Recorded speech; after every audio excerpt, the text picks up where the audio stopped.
Each human being is different from the next person. We differ in physical qualities, we differ in ideologies, we can even differ in some beliefs about life in general. These differences are also seen between communities, where one community or one group differs from the other. And when they live side by side, there's going to be friction between them if they're not very sensible, as they try to accommodate each group's beliefs and differences. When this friction is escalated, then we can have wars. Sometimes these wars can occur because one group is actually very selfish. They're trying to expand their territory, so they're driven by greed, so they have to conquer another community and enslave them and assimilate them. So there's bound to be some kind of friction and resistance from the other side.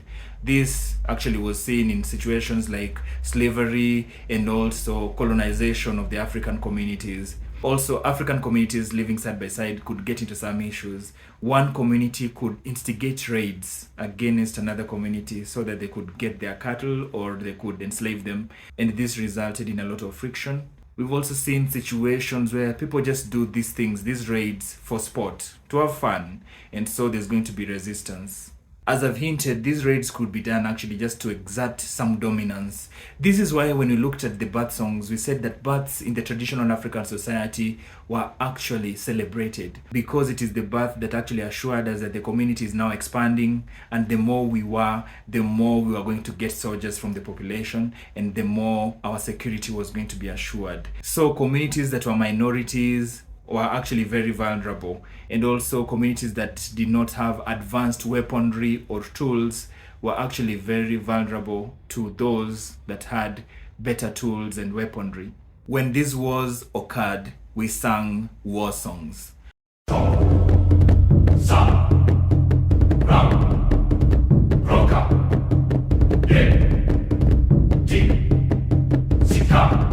War songs, as the name suggests, are songs sung during a period of war. And these songs are sung just before, during, and after the battle.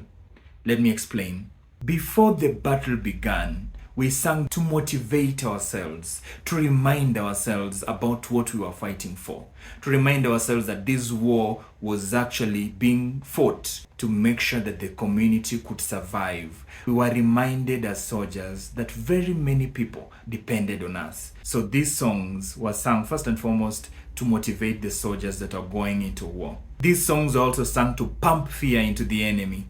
This is very important because most wars are actually won even before the battle begins. It is important to have a psychological edge on the other person. So these songs were sung to intimidate the opponents and to make sure that they lost a little bit of their motivation and confidence. A great example of this is seen in sports. There are many teams that come out of the dressing room dancing and singing. This is done in order to put fear into the opponents so that they can have a psychological edge.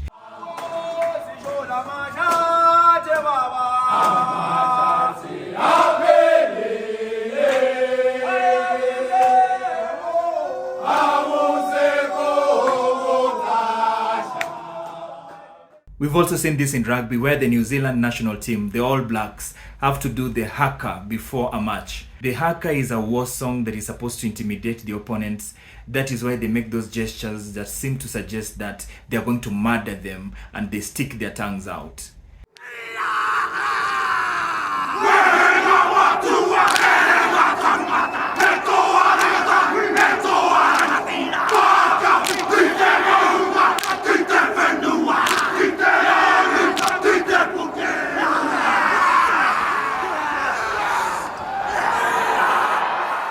And when you look at the Maori culture, you will realize that the haka is not just a war song. There are different types of songs for different occasions, but the one that is most famous is the war song that is done by the All Blacks.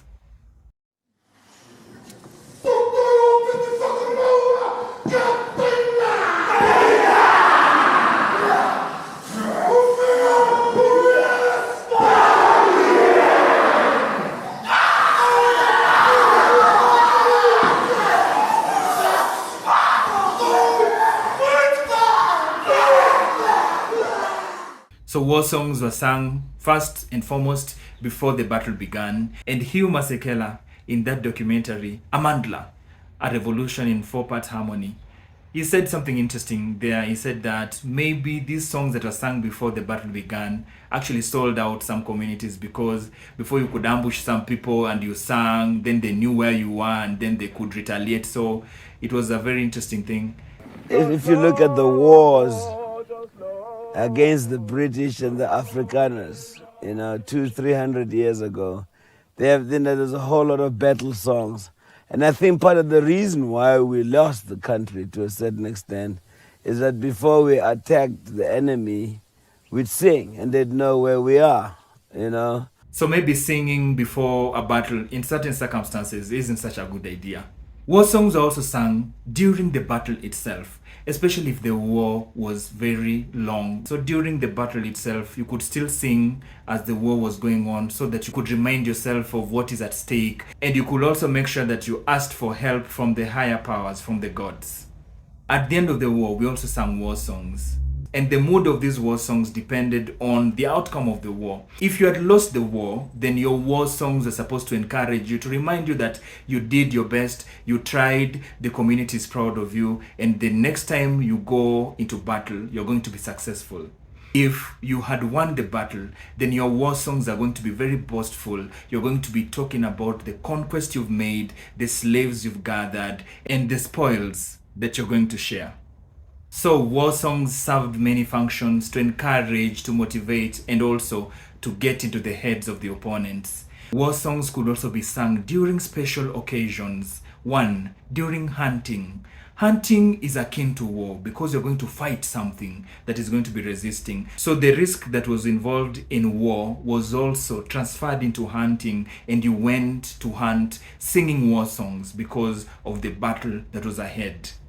War songs could also be sung when burying someone very important, maybe a soldier or a leader, to show that what they had achieved was great, and also to try to invoke the blessings of the higher powers, to connect them with the ancestors. So war songs have always been with us because human beings are not always very sensible, and sometimes we go back to our basic primitive instincts, and then we bring lots of conflicts that actually escalate into full-blown wars, and then we sing about it. Sanbona Mahamla Hamlash Hamlash Sanbona Mahamla Hamlash Hamlash Zepimpi Eka Haje Kosi Zepimpi Eka Haje Kosi Zepimpi Eka Haje Kosi Ba Ponobamba